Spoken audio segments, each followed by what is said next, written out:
বেশ কিছুদিন ধরে বিপাশা হায়াত এবং জয়া আহসানকে নিয়ে অনেক কন্ট্রোভার্সি হয়।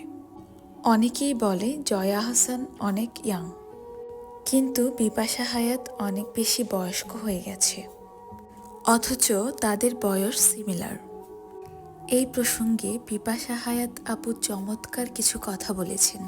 উনি বলেন, যারা এসব নিয়ে ভাবেন তাদের অনেক সময় নষ্ট হয়।